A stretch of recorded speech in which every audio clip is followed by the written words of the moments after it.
The security doors slid shut with a sharp metallic click, sealing off the ER behind her. The nurse didn't turn back. She stood there in the harsh white corridor, light badge still clipped to her scrubs as voices inside rose in panic. Somewhere above, glass began to tremble, soft at first, then harder, like a distant thunder rolling across concrete and steel. No one understood it yet.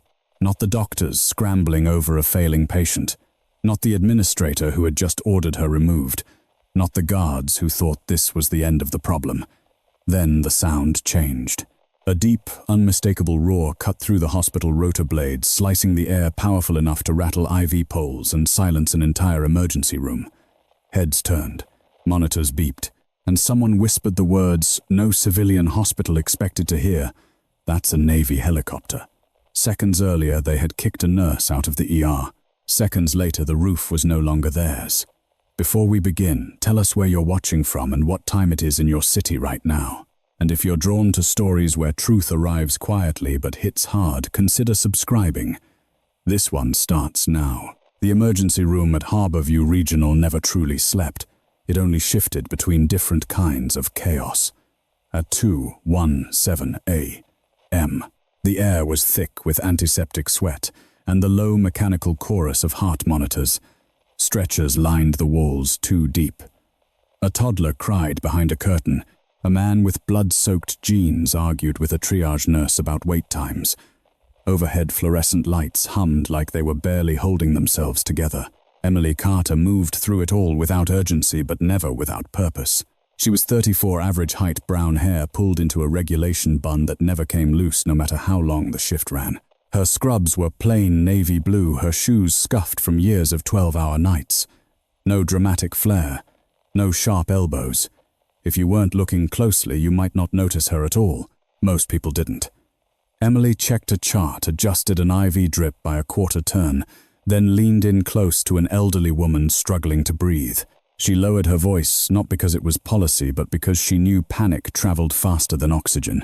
Slow breaths, she said, her tone steady. I'm right here. The woman's shoulders dropped a fraction. Emily stayed until the monitor stabilized, then slipped the curtain back into place and moved on. At the main trauma desk, Dr. Alan Brooks barely looked up when Emily passed. Room 3 needs labs, he said, already turning away. I ran them 10 minutes ago, Emily replied calmly. Results posted. Brooks frowned at his screen, annoyed not at the oversight but at being corrected. He didn't respond. That was how it usually went. Emily had been at Harborview for 6 years. Long enough to know the rhythms of the ER, long enough to know which doctors listened and which ones merely tolerated input from nurses, long enough to understand that respect here was rarely about competence, it was about volume. She didn't raise hers. At the far end of the unit, charge nurse Linda Morales watched Emily weave through patients with quiet efficiency. Linda respected her, though she rarely said it out loud. In a place where burnout showed up as sarcasm or cruelty, Emily's calm, unsettled people, it made them suspicious. No one knew much about her personal life. She never talked about family, never joined post-shift drinks, never complained, which in this ER was almost an offense. At 2:41 a.m., the double doors burst open. Trauma incoming, a paramedic shouted. Male, late 30s, multiple injuries, possible internal bleeding. The room snapped to attention. Emily was already moving, pulling gloves on as the gurney rolled in. The patient was tall, broad-shouldered, despite the way his body sagged against the restraints. His clothes were shredded, his chest and arms marked with bruises in various stages of healing. A deep gash ran along his ribcage, hastily bandaged in the field. Name Brooks? Asked sharply. The paramedic hesitated. Didn't give one. Says he doesn't remember. Emily's eyes flicked to the patient's hands. They were steady, not the hands of someone confused or in shock. Even with pain etched across his face, his fingers curled and relaxed in controlled, deliberate movements like someone trained to stay still under pressure. She noted it, said nothing. Vitals were called out. Blood pressure low. Pulse elevated but not erratic. Oxygen borderline. CT now, Brooks ordered. As they transferred the patient, Emily leaned in to adjust the monitor leads. The man's eyes opened briefly, sharp, assessing far too focused for someone in his condition. They met hers. For half a second, something passed between them, recognition or caution. Then his gaze shifted away. In CT prep, the story began to unravel. The paramedic mentioned a vehicle collision, single car, no witnesses. But Emily had seen enough trauma to know patterns, and this one didn't fit. The bruises weren't consistent with a crash. Too precise, too evenly distributed. She ran a hand lightly over the patient's forearm while checking for fractures, and felt it a faint ridge beneath the skin. Old scar tissue. Surgical. Not from an accident. "Where were you headed?" she asked, her voice neutral. The man swallowed. "Don't know." His jaw tightened as he said it. Emily nodded as if satisfied, but her attention sharpened.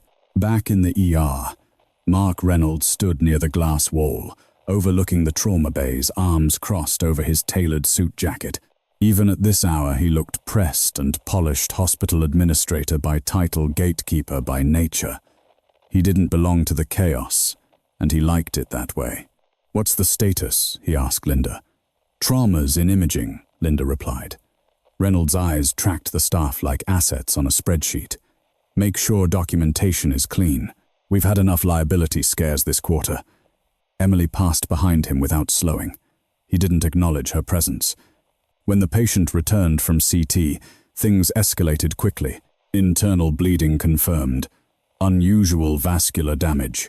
Brooks frowned at the scans. "This is odd," he muttered.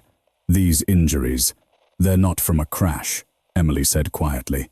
The room paused. Brooks turned to her, irritation flashing. "And your medical degree says," Emily met his gaze evenly. "The bruising pattern suggests restraint injuries. The scar tissue indicates prior surgical intervention, possibly military grade.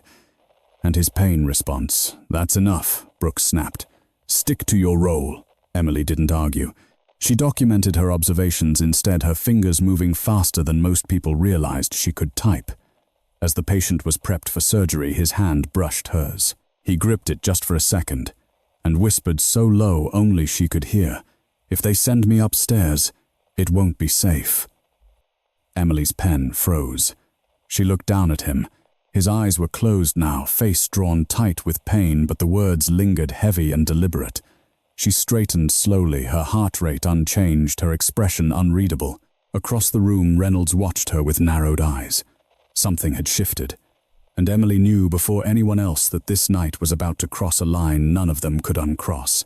The operating room doors hadn't even closed yet, but the tension was already tightening like a drawn wire. Emily stood just outside OR2, tablet in hand, watching the surgical team move with rehearsed urgency. The patient, still unidentified in the system, had been intubated and sedated, but his vitals told a story that refused to settle. Blood pressure dipped, then corrected. Heart rate held steady, almost disciplined, as if his body knew how to endure far worse than this. Most people in critical condition spiraled. He didn't. Emily scrolled through the CT images again, enlarging sections she'd already memorized. The vascular damage was clean. Too clean. Not the jagged chaos of a car wreck, but something controlled, surgical precision layered over violence. Behind her, voices rose. "This doesn't make sense," Dr. Brooks said, pacing. "If this were blunt force trauma, we'd see." "You're assuming the incident report is accurate," Emily said. The room stilled. Brooks turned slowly, eyes hard. "Excuse me," Emily kept her tone level.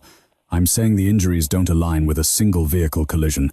There's evidence of prior operative work advanced, and the bruising patterns I know how to read a scan," Brooks cut in, "and I know when a nurse is speculating." Emily didn't flinch. "I'm documenting observations. That's my role." Brooks stared at her for a beat too long, then exhaled sharply. "Fine, but we proceed as planned." Emily nodded and stepped back, but unease crawled beneath her calm exterior. In the aura, as the first incision was made, the patient's blood pressure dropped suddenly, then corrected itself again faster than expected. Anesthesiology adjusted dosages. "That's strange," the anesthetist murmured. Emily watched from the observation window, arms folded loosely, eyes alert. She noticed things others didn't. The way the patient's muscles resisted relaxation drugs. the faint twitch in his fingers when certain instruments came too close, the barely audible change in the monitor's rhythm that preceded every fluctuation. It wasn't just physiology, it was conditioning. Minutes later, Brooks called for a pause. "There's excessive scarring here," he said, baffled. "I've never seen this isn't standard civilian surgery." Emily's chest tightened. She stepped forward. "That's what I was trying to say earlier." Brooks glanced at her, annoyed but unsettled now. "What are you suggesting?" Before Emily could answer, the doors swung open. Mark Reynolds entered, tablet tucked under his arm like a shield. "I need an update," he said crisply. "We have auditors coming next week. Any deviation from protocol needs to be justified." Brooks straightened. "Complications, but manageable." Reynolds' eyes flicked to Emily. "I was told there were concerns." Emily met his gaze. "There are inconsistencies that warrant caution." Reynolds' lips thinned. "Caution costs money. What costs more is missing the truth," Emily replied, her voice still even. Silence followed. Reynolds turned fully toward her. "You've been overstepping all night, Nurse Carter, questioning physicians, drawing conclusions beyond your scope." Emily inhaled slowly. "My scope includes patient safety." Reynolds smiled without warmth. "Your scope includes following orders." In the OR, an alarm chirped short, sharp. Pressures dropping again, someone called out. Brooks swore under his breath and refocused, but the interruption had done its damage. Reynolds tapped his tablet impatiently. "Handle this," he said to Brooks. Then to Emily, "I need a word." They stepped into the hallway. The fluorescent lights buzzed overhead. Somewhere down the corridor, a gurney rattled past. "You don't know who that man is," Reynolds said quietly, "and neither do we. Which means we don't speculate, we don't escalate, and we certainly don't involve outside parties without clearance." Emily's jaw tightened slightly. "I haven't." "But you're about to," Reynolds replied. "I can see it." Emily held his gaze. "What I see is a patient whose injuries suggest exposure to classified level procedures. If he's connected to something beyond this hospital, then it's above your pay grade," Reynolds snapped. "And above mine. Which means we stay in our lane." Emily's voice dropped, controlled but firm. "If we stay in our lane and we're wrong, he dies." Reynolds leaned closer. "If you don't, people lose their jobs." Emily didn't respond. Reynolds straightened. "Go back to your station and stop digging." As he walked away, Emily stood motionless for a moment, heart steady, thoughts racing. Then she made a decision. She returned to the nurse's station, fingers flying over the keyboard, not accessing the hospital system but something else entirely. A number she hadn't used in years. One she knew by memory, not by record. The call connected after one ring. She didn't identify herself. She didn't need to. "There's a patient," she said quietly. "Male, late 30s. Injuries inconsistent with civilian trauma. Signs of prior advanced surgical intervention. Possible exposure." A pause. Then a voice low and measured. "Location," Emily gave it. Another pause, longer this time. "Stand," by the voice said, "and do not escalate further." The line went dead. Emily slipped the phone back into her pocket just as Linda approached, concern etched on her face. "Emily," she whispered, "Reynolds is furious. He's saying you're disrupting workflow." Emily nodded. "I know." Linda hesitated. "Did you call someone?" Emily met her eyes. "I did what I thought was right." Linda exhaled slowly. "That may not be enough here." From OR, two voices rose again. The patient's vitals spiked, then plummeted. "Code!" someone shouted. Emily was already moving when Reynolds appeared at the end of the hall, flanked by security. "That's it," he said coldly. "You're done for the night, Nurse Carter." Emily stopped. Behind her, the alarms screamed. Ahead of her, authority closed in. She looked once toward the OR doors, toward the man who had warned her it wouldn't be safe. Then she turned back to Reynolds. "If you remove me now," she said quietly, "you'll regret it." Reynolds' expression hardened. "Escort her out." As security stepped forward, Emily felt the weight of the moment settle, not fear, but certainty. Whatever was coming next, it was already in motion. Security didn't touch her at first. They hovered on either side, close enough to block her path back to the ER, far enough to pretend this was still procedural. Emily could hear the alarms behind the OR doors, short, frantic bursts, that spiked and dropped like a failing heartbeat. Each one landed in her chest with a dull thud. Reynolds walked ahead, leading them down the corridor as if he were guiding a tour. His shoulders were square, his pace controlled. This was his domain: polished floors, clean liability problems removed before they complicated the narrative. "Let's keep this professional," he said without looking back. Badge on the desk. Locker emptied by morning. Emily followed, hands relaxed at her sides. "The patient's coding," she said. "You know that. I know you're not authorized to interfere anymore." She stopped walking. Security stopped, too unsure. Reynolds turned, irritation flashing. "What now? If you're going to remove me," Emily said evenly, "do it, knowing you're removing the only person in this building who recognized what was happening to him." Reynolds scoffed. "You recognized nothing. You inferred." "I observed," she replied. "There's a difference." He stepped closer, lowering his voice. "This hospital runs on trust, Nurse Carter. On chains of command. You broke both." Emily held his gaze. "I followed a different one." For a moment, something like doubt flickered across Reynolds' face, quickly smothered. "Escort her," he said again. This time, security placed hands on her arms. Not rough, not gentle either. The message was clear: compliance was no longer optional. As they moved, Emily's thoughts narrowed, focused not on the humiliation of the walk past triage, past the nurse's station, past the patients who stared without understanding, but on timing. Inside, the ER chaos swelled. Dr. Brooks barked orders, his earlier confidence eroded by the patient's rapid decline. Blood pressure crashed. Internal bleeding accelerated despite intervention. Every solution they reached for came a half step too late. "What did Carter say earlier?" the anesthetist asked urgently. Brooks hesitated. He hated that he remembered. In the hallway, Emily reached the security doors. The same doors that had opened for her thousands of times before, now sealing her out. Reynolds gestured sharply. "Now." Emily unclipped her badge and placed it on the desk. The plastic hit with a soft final click. "Last chance," Reynolds said. "Tell me who you called." Emily met his eyes. "You wouldn't believe me." He smiled thinly. "Try me." She shook her head. "You already made your decision." Reynolds waved to security. "Remove her." The doors slid open. Cold night air rushed in, carrying the distant hum of the city. Emily stepped outside onto the concrete apron, the doors closing behind her with a sound that echoed louder than it should have. Inside, the ER swallowed her absence without ceremony. Outside, the night was still. Emily stood under a flickering security light, hands tucked into the pockets of her scrub jacket.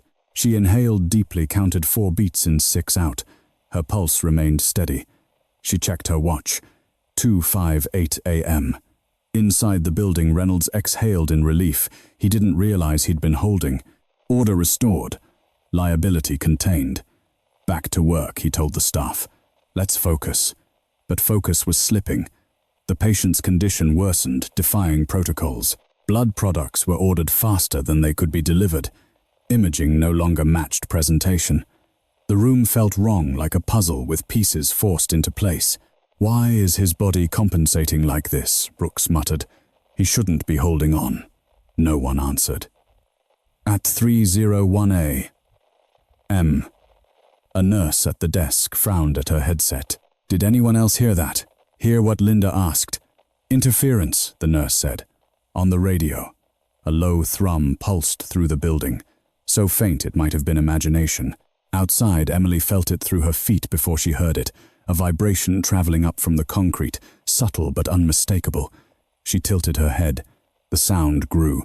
Inside, monitors flickered. Ivy poles rattled slightly. Someone laughed nervously. "Is that a resident?" began. The thrum deepened into a roar. "What the hell is that?" Brooks snapped, stepping toward the window. The ER fell silent as the sound swallowed every other noise, an overwhelming mechanical presence that pressed against the walls, the glass, the bones of the building itself. Rotor wash. Outside, Emily looked up.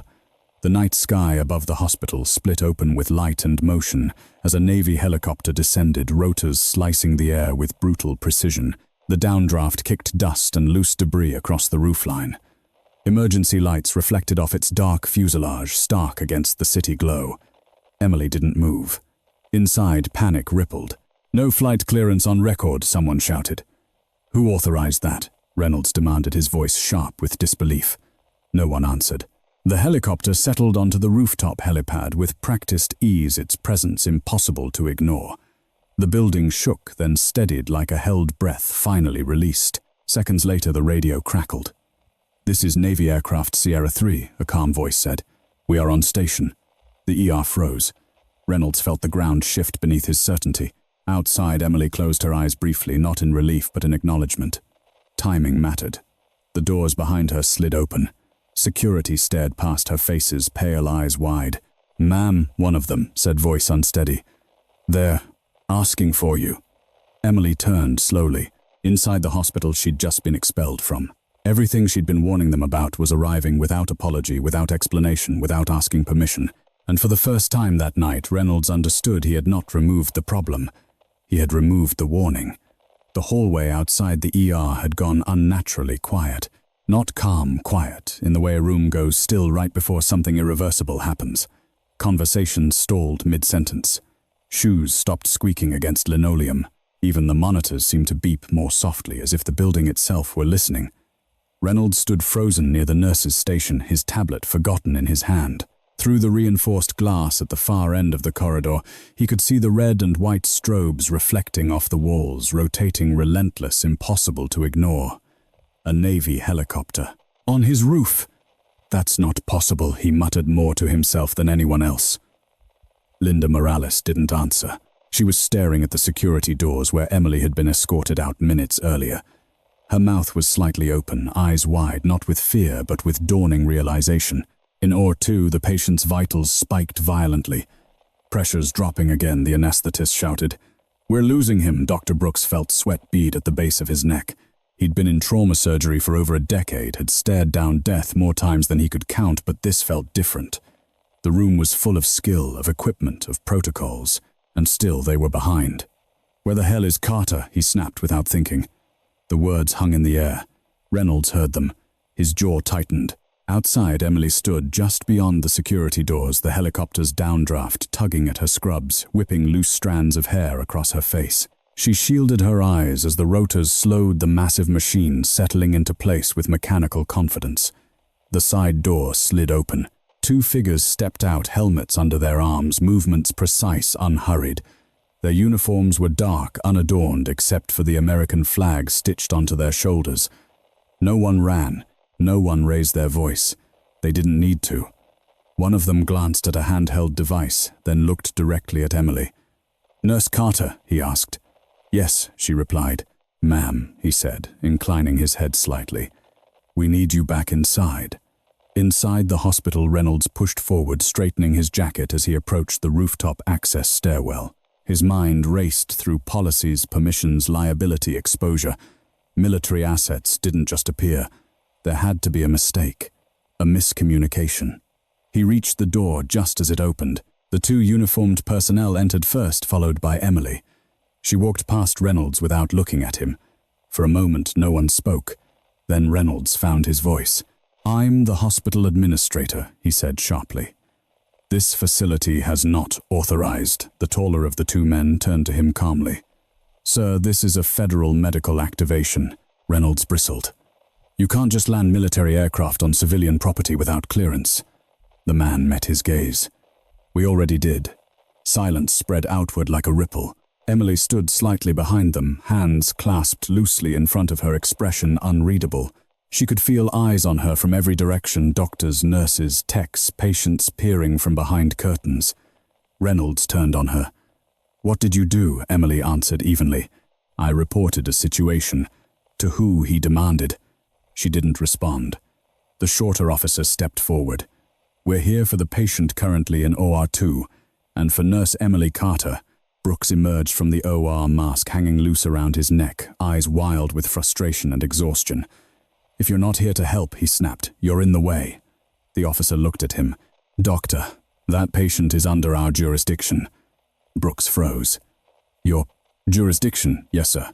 Emily stepped forward then, her voice cutting through the confusion, not loud, not dramatic, but clear.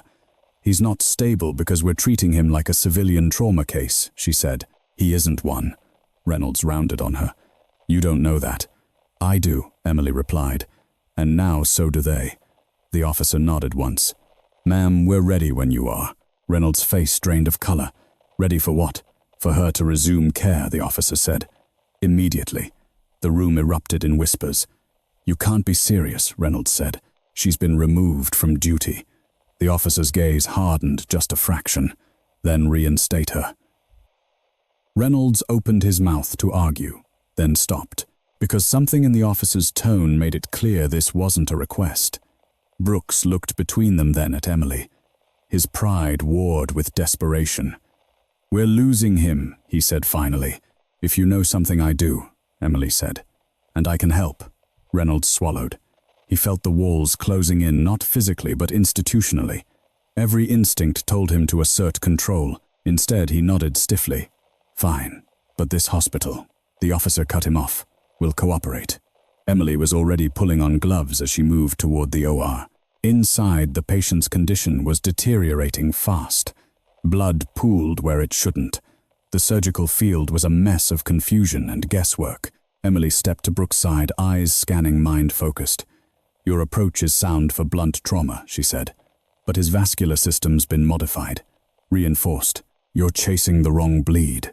Brooks stared at her, modified how Emily didn't answer immediately. She leaned in, adjusted a clamp, pointed to a section of tissue. "There." See that Brooks followed her gaze and went still. "That's not," he began. "Standard," Emily finished. "I know." The patient's heart rate spiked again. "We're out of time," the anesthetist warned. Emily inhaled once. "Then we do it differently." Brooks hesitated, then nodded. "Your call." Outside the OR, Reynolds stood with the officers, listening to the muffled urgency inside. His world, orderly, controlled, predictable, was slipping. He turned to the taller officer. "Who is she?" The officer didn't answer right away. When he did, his voice was quiet. "She's someone you should have listened to." Inside the O, Emily reached for an instrument Brooks hadn't considered. And as the patient's monitor steadied for the first time all night, every assumption in the room began to collapse. The operating room felt smaller now. Not because more people had entered, but because the margin for error had vanished. Every sound carried weight. The hiss of oxygen, the wet suction of blood, the metronomic beep of the heart monitor that everyone watched without admitting they were watching it. Emily stood at the table like she had always belonged there. She adjusted the light with a small, precise movement, then leaned in, eyes tracking the patient's response in real time. Her hands moved with economy, never wasting motion, never hesitating. It wasn't confidence that guided her, it was familiarity. "Retractor," she said. Brooks handed it to her without thinking. Only afterward did he realize what he'd done. The bleeding slowed. Not stopped, but slowed enough to matter. "How did you know?" Brooks asked quietly, his voice stripped of ego by necessity. Emily didn't look up. "Because his body isn't reacting like a civilian's. The vascular reinforcement is compensating, but only if we don't overwhelm it." The anesthetist glanced at the monitor. "Vitals are stabilizing." A murmur rippled through the room. Outside, the OR, Reynolds stood rigid, arms crossed, jaw clenched so tightly it ached. He watched the officers with the uneasy awareness of someone who had lost control of the narrative and knew it. "What kind of activation is this?" he asked, trying to keep his voice steady. "You can't just take over a hospital." The taller officer regarded him calmly. "We're not taking over. We're intervening." Reynolds scoffed. "On what authority?" The officer reached into his jacket and produced a slim folder, not brandished, not dramatic. He opened it just enough for Reynolds to see the seal. Reynolds' breath caught. He'd seen that seal before. Not often. Never this close. This patient, the officer said, was part of a joint operation that went dark 12 hours ago. He was never supposed to reach civilian care. Reynolds' mouth felt dry. Then why did he? "Because the extraction point was compromised," the officer replied, "and because someone inside this building recognized that." Reynolds' gaze flicked involuntarily toward the OR doors. Inside, Emily felt the shift before anyone said it out loud. The patient's blood pressure stabilized at a sustainable level.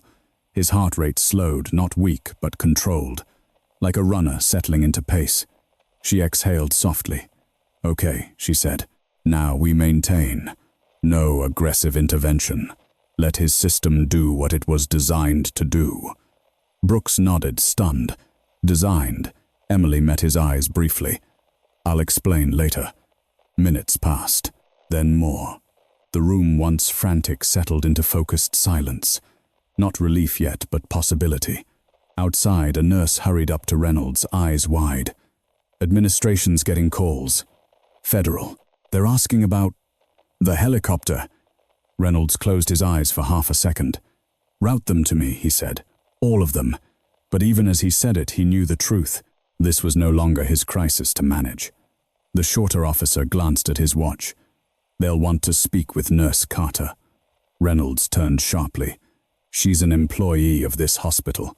The officer's expression didn't change. She's more than that. Inside the OR, Emily adjusted the ventilator settings, then stepped back. For the first time since the night began, she allowed herself to really look at the patient, not as a set of vitals, not as a mystery to solve, but as a human being. His face was drawn, marked by pain and exhaustion. There were lines there that didn't belong to a man his age, etched by responsibility, by secrecy, by nights that never truly ended. She'd seen that look before. Not here. A memory surfaced, cold air, different lights, the distant thud of rotors against open sky. A different hospital, a different life. She pushed it down. Emily. She turned. Brooks stood beside her mask, lowered eyes searching her face.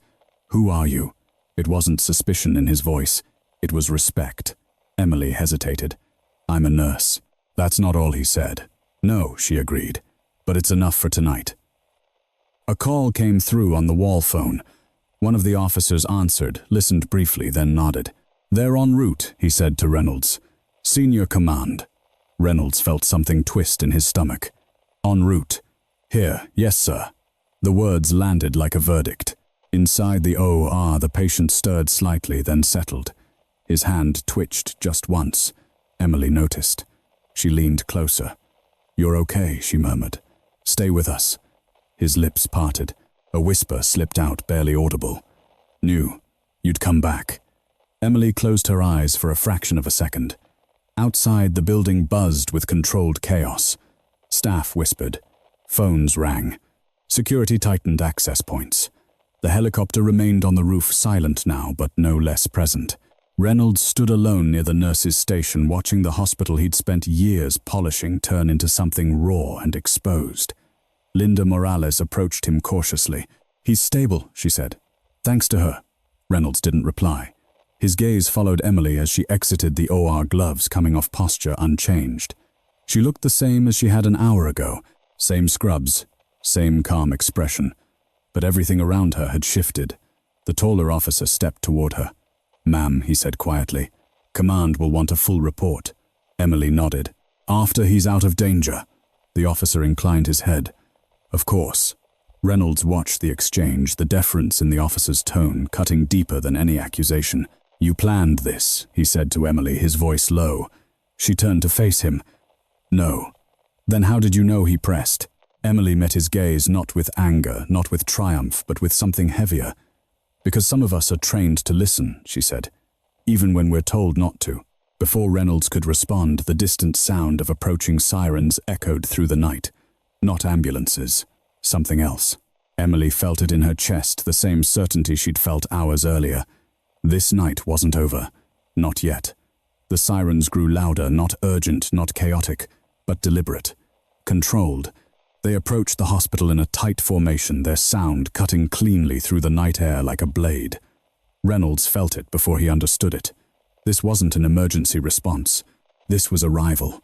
From the rooftop access window, red and blue lights washed across the stairwell walls, pulsing in slow rhythm.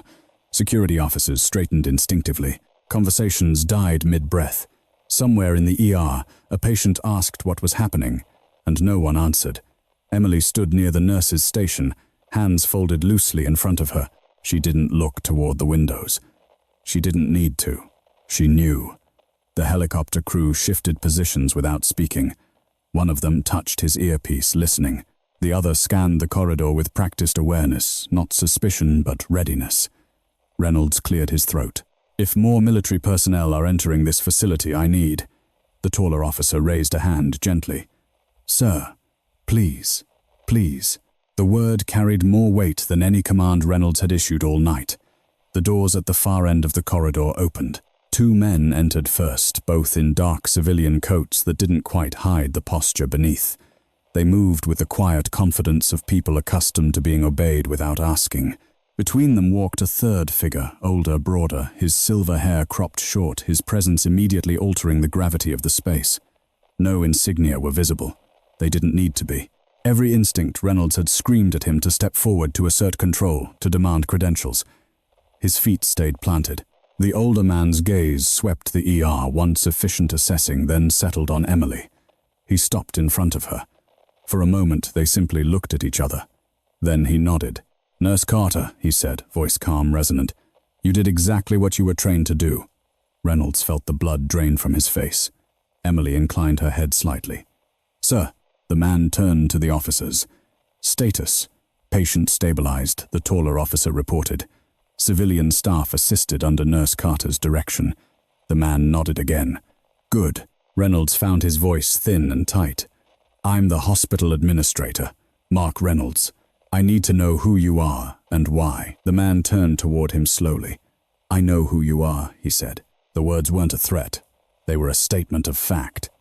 "You removed Nurse Carter from duty," the man continued, "despite multiple indicators that she was the most qualified person in this building to handle that patient." Reynolds swallowed. "She violated protocol." The man studied him for a long moment. "Protocol exists to serve judgment, not replace it." Reynolds tried to respond. No words came. Inside O2, the patient's vitals held steady. Brooks stood back from the table now, hands resting on the edge, watching the monitors like a man seeing them for the first time. He replayed the night in his mind, every dismissal, every ignored observation, every moment he'd chosen hierarchy over curiosity, and he felt something unfamiliar settle in his chest. Shame. The older man glanced toward the oar. "May I?" Emily gestured. "Of course." They entered together. The room shifted as they stepped inside, not in panic, not in awe, but in recognition. Everyone felt it. The sense that something larger than the procedure itself had arrived. The man approached the operating table, studying the patient carefully. "Captain," he said quietly. The patient didn't respond, but something in his expression softened just a fraction. "He's going to make it," Emily said. The man nodded. "Because of you." Emily shook her head slightly. "Because we listened to his body." The man smiled faintly. "That's not all you listened to." Outside, Reynolds paced once, then stopped. His phone buzzed with messages he didn't read. The hospital he'd spent years managing like a system of levers and safeguards was no longer his to contain. Linda Morales stood a few feet away, arms folded, watching him with an expression she'd never worn before. "You should have trusted her," she said quietly. Reynolds didn't answer. Inside the OR, the older man turned to Brooks. "Doctor, your team did well once you had the right information." Brooks nodded stiffly. "I should have asked more questions." "Yes," the man agreed. "You should have." Emily removed her gloves and stepped back. The adrenaline was fading, now replaced by the familiar weight of exhaustion. But beneath it was something steadier.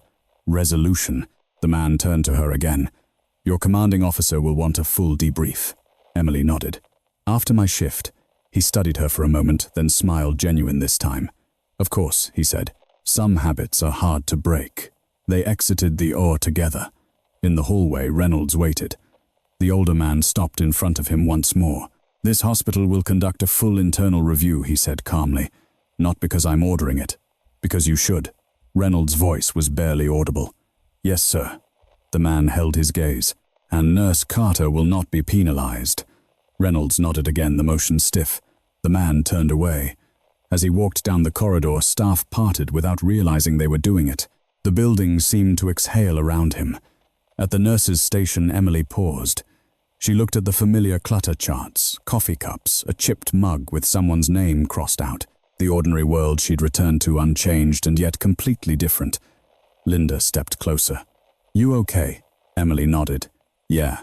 Linda hesitated. "Who are you really?" Emily met her eyes. "I'm exactly who you've always known," she said. "You just didn't have the whole picture." Outside, the helicopter remained on the roof, silent and waiting. Inside the ER slowly found its rhythm again, but nothing felt the same, because everyone had seen it now. Power hadn't arrived shouting. It had arrived quietly, and it had asked for the nurse they'd sent away. The hospital did not return to normal after that. It tried to charts were updated, gurneys rolled, phones rang, but a thin fracture ran through everything now, like a fault line everyone could feel beneath their feet. Conversations softened when Emily passed. Orders were phrased as questions. Doors opened a little faster. Inside OR2, the patient was no longer fighting the edge. His vitals held steady strong enough that the surgical team could finally breathe without counting seconds. Brooks stood at the sink, scrubbing his hands longer than necessary, staring at his reflection as if it might explain how he'd missed what had been in front of him all night. Emily entered quietly. "They're transferring him to ICU," Brooks said without turning. "Under different protocols." She nodded. "That's appropriate." Brooks dried his hands, then faced her. The irritation that had defined him earlier was gone, replaced by something raw. "I need to know," he said. "Not for the chart. For me." Emily considered him for a moment. "What you need to know, or what you want to know," Brooks swallowed. "Why you?" Emily glanced through the glass at the patient. "Because sometimes the system works best when someone stands slightly outside it." Outside the corridor filled with low voices. The older man, the one Reynolds had deferred to without question, stood with the helicopter crew and 2 new arrivals who hadn't been there before. Their presence was subtle, their movements economical. They didn't block hallways. They didn't demand attention. But everything bent around them anyway. Reynolds watched from a distance, his world reduced to observation. He felt exposed, as if the walls he'd relied on policy procedure authority had turned transparent. He'd spent years believing control meant safety. Tonight had proved otherwise. One of the officers approached Emily as she exited the OR. "Ma'am, may we speak?" She nodded. "In a minute." She turned back to Brooks. "You did good work," she said. "Once you let go." Brooks let out a short, humorless laugh. "I didn't let go. I ran out of options." Emily met his eyes. "That's usually when we start listening." She stepped into the quieter side hallway with the officer. The hum of the ER faded, slightly replaced by the distant throb of the helicopter above. "Command wants clarification on your status," the officer said. "Officially." Emily folded her arms loosely. "You already know." "We do," he agreed. "But civilian leadership will want it stated." She nodded once. "Then state it." The officer took a breath. "Nurse Emily Carter is a civilian employee of Harborview Regional. She is also a commissioned officer in the United States Naval Reserve Medical Service Corps. Her assignment includes embedded observation and emergency activation under specific conditions." Emily's voice was calm. "Those conditions were met." "Yes, ma'am." Reynolds, standing close enough to hear, felt something inside him drop into place with a sickening clarity. All night he'd framed Emily as a risk. In reality, she'd been a safeguard. Linda Morales stood beside him now, her expression unreadable. "You didn't know," she said quietly. Reynolds didn't respond. He couldn't decide whether that made it better or worse. In ICU, the patient was transferred with a level of care Harborview rarely used. Equipment appeared that hadn't been requested. Staff moved with silent coordination, guided by personnel who spoke softly and carried authority without effort. Emily stood at the foot of the bed as the monitors were connected, her eyes never leaving the patient. "He's stable," the ICU attending said. "We'll maintain and monitor." Emily nodded. "He'll wake soon." The attending glanced at her. "How can you be sure?" Emily allowed herself the smallest smile. "Because he's stubborn." As if on cue, the patient's fingers twitched. Minutes later, his eyes opened. They focused slowly, deliberately, until they found her. "You stayed," he rasped. Emily leaned closer. "I said I would." He exhaled relief, washing over his features. "They tried to send me upstairs." "I know." He closed his eyes briefly. "You did the right thing." "So did you," she replied. "You held on." Outside the room, the older man watched through the glass. When Emily stepped out, he gestured for her to join him. "You put yourself at risk," he said quietly. "Professionally." "Yes, sir." Why Emily didn't answer immediately. She looked down the hallway, the nurses moving between rooms, the residents hunched over, charts, the ordinary machinery of care grinding forward. "Because if I didn't," she said finally, "someone else would have paid the price." The man studied her for a long moment. "You could have walked away." "I did," she said. "They walked me out, and you still stayed," he said. Emily met his gaze. "Some lines don't disappear just because you cross a door." The man nodded. "Your file says you requested civilian placement." "Yes, sir." "Most don't." Emily's voice was steady. "Most don't want to disappear into the background." "And you did. I wanted to help without being noticed," she said. "Turns out that's not always possible." A faint smile touched his lips. "No, it isn't." Across the ER, Reynolds watched the exchange. He saw the respect in the man's posture, the way he listened when Emily spoke. It stung in a way he hadn't expected, not jealousy but recognition. He'd misjudged her completely. Later, as dawn crept toward the horizon, the helicopter crew prepared to depart. The rotors would lift soon, carrying away the proof of the night's upheaval. Before they did, Reynolds approached Emily. She turned to face him, her expression neutral. "I owe you an apology," he said, the words stiff but sincere. "I was wrong." Emily considered him. "About what?" "About your judgment," he said. "About your role. About listening." She nodded once. "Apologies matter when they change something." "They will," Reynolds said quickly. "I'll make sure of it." Emily didn't promise anything in return. As the helicopter powered up again, staff gathered near the windows, watching as it rose into the early morning sky. The building vibrated, then settled, the sound fading into the distance. The night's evidence was leaving, but the consequences remained. Emily returned to the nurse's station, picked up her chart and checked the time. Her shift wasn't over yet. By the time the helicopter lifted off the roof, the sky had begun to pale at the edges. Not sunrise yet, just that thin, uncertain light that made everything look unfinished. The ER absorbed the quiet left behind like a bruise forming under skin. Machines still beeped. Patients still waited. But the night's sharp edge had dulled into something heavier, more reflective. Emily returned to work without ceremony. She checked IVs, rewrote orders, answered a worried family member with the same steady voice she'd used hundreds of times before. If anyone expected her to change, stand taller, speak louder, claim space, she didn't, and somehow that unsettled people more than if she had. Dr. Brooks watched her from across the nurse's station, hands wrapped around a cup of coffee he hadn't touched. Every instinct told him to say something, to clear the air, to explain himself, to apologize properly. Instead, he waited. In ICU, the patient slept under careful observation. The additional equipment had been removed, leaving only what was necessary. 2 men in plain clothes remained nearby, unobtrusive but present. They spoke quietly into earpieces, eyes always tracking the room. Emily checked the monitor, then the chart. "You're still here," one of them noted. She nodded. "My shift ends at 7. He studied her. "You don't have to stay." "Yes," she replied calmly. "I do." Down the hall, Reynolds stood in his office with the door closed for the first time all night. He'd loosened his tie but hadn't removed it. His tablet lay on the desk screen, dark. For once, there was no next item to manage. Only the past few hours replaying on a loop he couldn't stop. He'd prided himself on being decisive, efficient, on eliminating uncertainty before it spread.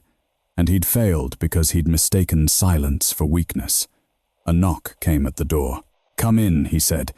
Linda Morales stepped inside, closing it behind her. She didn't sit. "You need to hear this before the review," she said. Reynolds braced himself. "Go on." "She wasn't insubordinate," Linda continued. "She followed procedure until it conflicted with patient safety. Then she used judgment." Reynolds looked away. "Judgment isn't in the manual." "No," Linda agreed. "That's why you hire people who have it." Silence stretched between them. "She asked for 1 minute," Linda added quietly. "You didn't give it to her." Reynolds closed his eyes. In the ER, Brooks finally approached Emily. "Carter," he said. She looked up. "Yes." He hesitated, then exhaled. "I was wrong." Emily waited. "I dismissed your observations because they challenged my assumptions," he continued. "That nearly cost a man his life." She nodded. "It almost did." Brooks winced, but didn't argue. "I won't let that happen again. That's all anyone can promise," Emily said. He studied her for a moment. "Why didn't you tell us who you were?" Emily considered the question. "Because it shouldn't have mattered." Brooks frowned. "It mattered tonight. It mattered because no one listened, she replied. Not because of my rank. Before he could respond, an announcement crackled over the intercom. All department heads, please report to conference room A. Reynolds straightened instinctively. The review was beginning. The conference room filled quickly, department heads, legal counsel, risk management. The air smelled faintly of burnt coffee and fatigue. Reynolds took his seat at the head of the table, aware of every eye on him. The older man from earlier stood near the window, hands clasped behind his back. This is not a trial, he said calmly. It's an accounting. Charts were projected, timelines reconstructed, decisions examined. When Emily's name appeared on the screen, Reynolds felt the room tighten. Timeline shows Nurse Carter identified inconsistencies at 243A. M, the man said. She escalated concerns internally. She was overruled. No embellishment, no judgment, just facts. She then made an external notification, Reynolds interjected. Without authorization, the man turned to him. She followed her activation protocol. Legal counsel shifted uncomfortably. That protocol supersedes hospital policy under specific conditions, the man continued. Conditions that were met. Reynolds' mouth went dry. So the man said, turning back to the room, the question is not why she acted. It's why she was prevented from doing so. No one answered. The silence was louder than any accusation. Afterward, the room emptied slowly. Conversations were hushed, deliberate. No one lingered near Reynolds. Emily waited in the hallway, arms folded loosely, gaze unfocused. The older man approached her. The review will recommend changes. She nodded. It should. Some will resist, he added. They always do. He smiled faintly. You won't be here to see them through. Emily met his eyes. No. Your orders come through this afternoon, he said. Temporary reassignment. She exhaled slowly. Understood. As he walked away, Reynolds stepped into her path. Emily, he said. She stopped. I can't undo what I did, he continued. But I can acknowledge it. Publicly. Emily studied him. Why? Because leadership without humility isn't leadership, he said quietly. She nodded once. Then, start listening. Later, as dawn fully broke, the ER resumed its familiar rhythm. The extraordinary folded itself back into the ordinary. Emily finished her last chart, signed off her shift, and walked toward the exit. Linda caught up to her near the doors. You're leaving for now. Linda hesitated. Will you come back? Emily looked back at the ER, the place she'd worked quietly, faithfully, invisibly.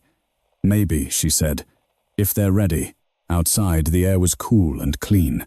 The night had passed. The roof was quiet again. But inside Harborview Regional, something irreversible had shifted. Not because a helicopter landed, but because for once the quiet nurse had been heard. The official changes didn't come with fanfare. There were no announcements over the intercom, no emails marked urgent that explained how everything would be different now. Instead, the shift happened the way real change often did. Quietly in meetings, behind closed doors, in revised language buried deep inside policy documents, in decisions that altered who was allowed to speak and when. By mid-morning, Harborview Regional felt like a hospital waking up after a long illness. Reynolds sat in conference room A again, this time without the confidence that had once anchored him. The room smelled of fresh coffee and something sharper accountability. Legal counsel sat to his left, risk management to his right. Department heads filled the remaining seats, their expressions guarded. The older man stood at the front once more, posture relaxed, voice calm. This facility will revise its escalation protocols, he said. Effective immediately. No one objected.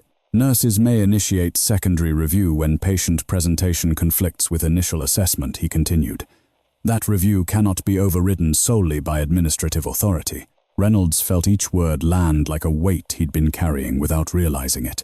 And the man added, retaliation for good faith escalation will be grounds for disciplinary action. Eyes flicked toward Reynolds, not accusatory but expectant. He cleared his throat. I take responsibility for the decisions made last night, he said, his voice steady despite the tightness in his chest. I failed to listen. That failure put a patient at risk and undermined the professionalism of our staff. Silence followed. Then one of the department heads nodded. Another followed. No applause, no absolution, just acknowledgement.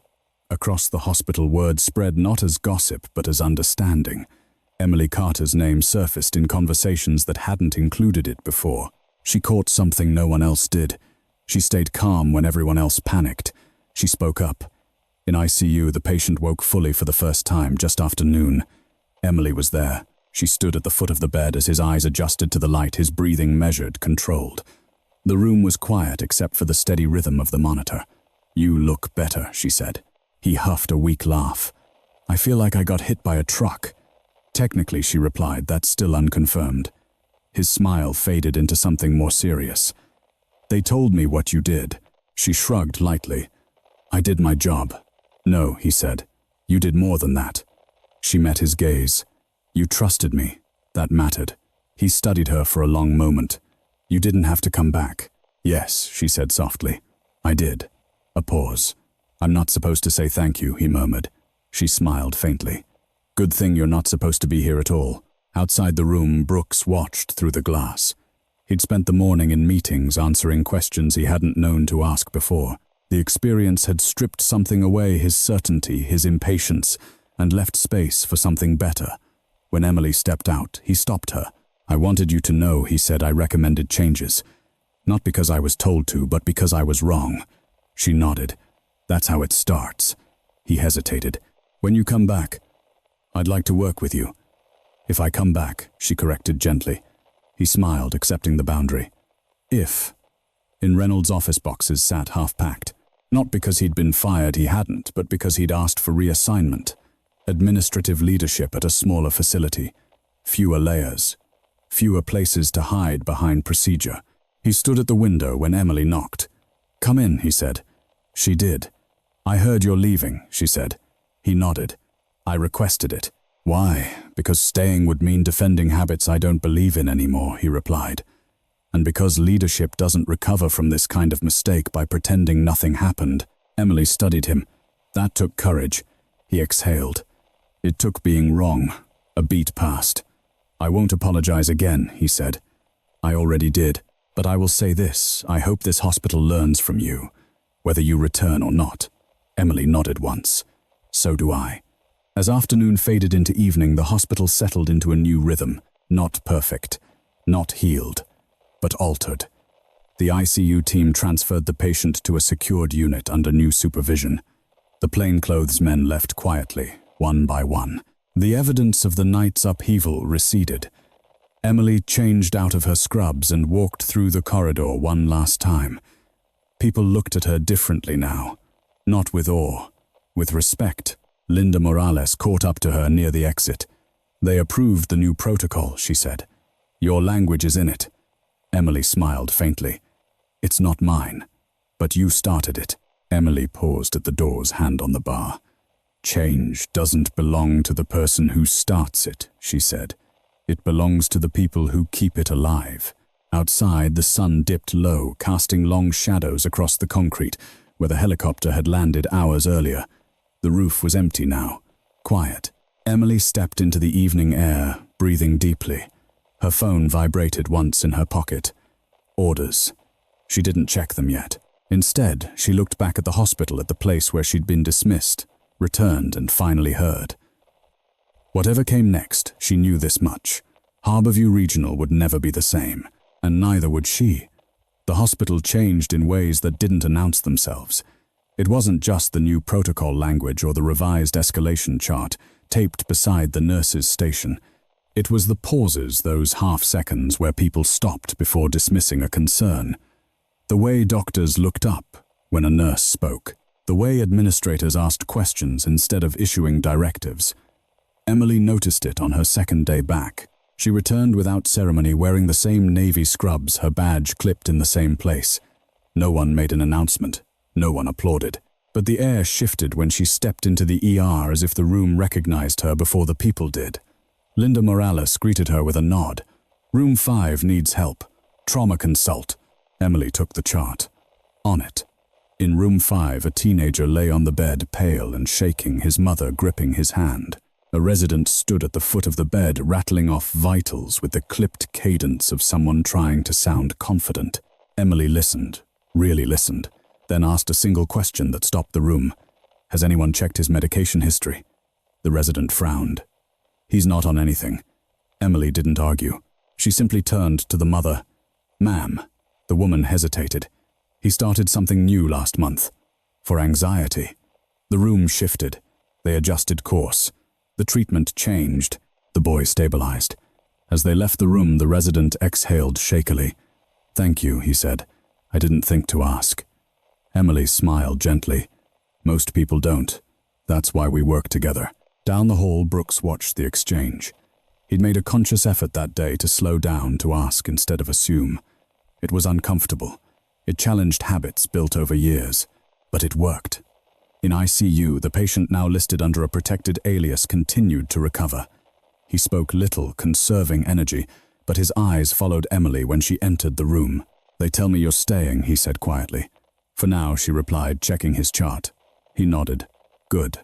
A pause settled between them. I don't remember everything he said. That's intentional. I know. But I remember this, he continued. You didn't ask who I was. You asked what I needed. Emily met his gaze. That's the job. He smiled faintly. That's the difference. Elsewhere in the building, Reynolds packed the last of his boxes. His office looked stripped of identity, bare walls, empty shelves. He paused by the doorway, looking back at the space that had once defined him. He'd left a letter on the desk. Not a resignation. Not an apology. A commitment. In it, he'd outlined the changes already underway and the ones he hoped would follow. He didn't know if they'd last, but they were honest. As he turned to leave, he stopped when he saw Emily in the hallway. Emily, he said. She turned. Mr. Reynolds. He winced at the formality. Mark, he corrected. I'm heading out. So I heard. I wanted to thank you, he said. Not for what happened, but for what you didn't do. She raised an eyebrow slightly. You didn't humiliate me, he continued. You didn't demand recognition. You let the truth speak. Emily considered that. Truth doesn't need help. He nodded. I'm trying to learn that. They stood there for a moment, two people changed by the same night, in very different ways. Take care, she said. You too, he replied. As days passed, the story of the helicopter faded into institutional memory, retold in fragments softened at the edges. New staff heard it as rumor. Veterans remembered it as a lesson. Emily remained. She took shifts, covered for co-workers, mentored quietly. When asked about that night, she redirected the conversation. It wasn't about me, she'd say. It was about listening. One evening, as her shift ended, Linda joined her at the exit. You ever regret not saying more? Linda asked. Emily thought about it. No. Why not? Because the people who needed to hear it already did. Outside, the sky darkened into deep blue. The hospital lights glowed behind the glass, steady and familiar. Emily checked her phone. A message waited short official. Temporary reassignment extended. Civilian placement remains optional. She slipped the phone back into her pocket. In ICU, the patient was discharged under heavy discretion. No press. No paperwork beyond what was necessary. He stopped at the nurse's station on his way out, walking slowly but unassisted. Guess this is goodbye, he said. For now, Emily replied. He hesitated. If we ever cross paths again. She smiled faintly. I hope it's under better circumstances. He nodded. Me too. When he left, the ER didn't change. It simply continued better for what it had learned. Later that night, Emily stood alone on the rooftop. The helipad lights were dim, the city spread out below like a living map. Wind tugged gently at her jacket. She closed her eyes and listened to the city, to the building, to her own breathing. No rotors, no sirens, just quiet. She turned and went back inside. The roof stayed quiet. Days passed, then weeks, and no aircraft returned to claim it. The helipad lights clicked on, each night at sunset and off again at dawn, performing their small, faithful ritual without ceremony. For most of the hospital, it became just another piece of infrastructure, something seen, rarely noticed. For Emily, it remained a reminder. Her final shift before reassignment ended on a Friday evening. The ER was steady, almost calm, the kind of calm that came from competence rather than luck. Stretchers moved when they were needed. Voices stayed level. Decisions were made with less noise and more intention. She finished her charting at the nurse's station, signed off electronically, and paused. Linda Morales stood nearby, pretending to reorganize a drawer she'd already organized twice. So Linda said casually, "This is it." Emily nodded. For now, Linda looked at her eyes, bright but steady. "You changed this place." Emily shook her head gently. "I didn't." "Yes, you did," Linda insisted. "You showed them." Emily met her gaze. They chose to listen. Linda exhaled, then pulled Emily into a brief, tight hug. "Don't disappear completely." "I won't," Emily said. "I just won't always be here." Down the hall, Brooks waited until Emily stepped away from the desk. "I heard you're leaving," he said. "Temporarily." He nodded. "Then I'll say this now." She waited. "You made me a better doctor," he said simply. "Not because you saved a patient, but because you reminded me why I started." Emily absorbed that quietly. "That matters," she said. "More than you know." They walked together toward the exit, passing rooms filled with the ordinary ongoing work of care. Bandages applied, fears eased lives, intersecting briefly before moving on. At the doors, Brooks stopped. "If you ever come back," Emily smiled. "I know where you are." Outside, the evening air carried the scent of rain. The city hummed softly around the hospital, unaware of how close it had come to a very different outcome weeks earlier. Emily didn't rush. She walked once more through the parking lot, then turned toward the stairwell leading to the roof. The door was unlocked. She climbed the steps slowly, each footfall echoing faintly. When she pushed the door open, the helipad greeted her in silence, wide, empty, bathed in the amber glow of the setting sun. She stood at the center of it, hands in her jacket pockets, and let herself remember. Not the helicopter. The moment before it. The choice. She'd known the risk. Knew what could happen if she spoke up.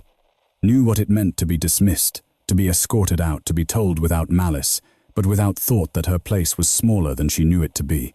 And she'd acted anyway. Not because she expected vindication, but because someone needed her to. Her phone vibrated. Orders confirmed. She read them once, then locked the screen. Tomorrow she would report somewhere else. A different hospital. A different city. Another place where she would blend in, do the work, listen carefully, and speak when it mattered. No announcements. No recognition. Just quiet responsibility. Emily took one last look at the city beyond the roof, the traffic, the lights, the lives unfolding below. Then she turned and went back down the stairs. Inside, Harborview Regional continued on. New protocols were tested. Old habits faded slowly. Nurses spoke more freely. Doctors asked more questions. Administrators learned some quickly, some reluctantly, that authority meant little without humility. Reynolds' replacement arrived with a different posture. Less polish, more curiosity. The hospital adjusted again, this time without resistance. And the story of the nurse and the helicopter became something else entirely. Not a legend. A lesson. Emily's car waited where she'd parked it countless times before. She placed her bag in the trunk, then paused with her hand on the door. For a moment, she allowed herself to feel it all, the exhaustion, the pride she never named, the quiet satisfaction of knowing she'd left something better than she'd found it. Then she got in and drove away. The ER lights glowed behind her in the rearview mirror, steady and unremarkable, just as they should be. Because the true measure of what happened that night wasn't the helicopter that landed on the roof. It was the silence that followed. The kind that meant someone had listened. Some people think power announces itself with titles, volume, and authority that demands obedience. But the truth is, the most important power often stands quietly in the corner, waiting to be heard. Emily Carter didn't save a life because she outranked anyone. She saved it because she paid attention when others were too busy protecting their certainty. She spoke when it was easier to stay silent. And when she was pushed out, she didn't panic. She trusted the truth to arrive on its own time. Real professionalism isn't about proving you're right. It's about protecting what's right, even when it costs you comfort, approval, or safety. Especially then. In hospitals, in workplaces, in life, there will always be moments when the system tells you to stand down. When doing the right thing feels inconvenient, risky, or invisible. Those are the moments that define who we are. Because sometimes justice doesn't come with applause. Sometimes it comes with a quiet nod and the sound of rotors fading into the distance. If this story resonated with you, share where you're watching from and what time it is in your city. And if you believe quiet integrity still matters, consider subscribing for more stories like this.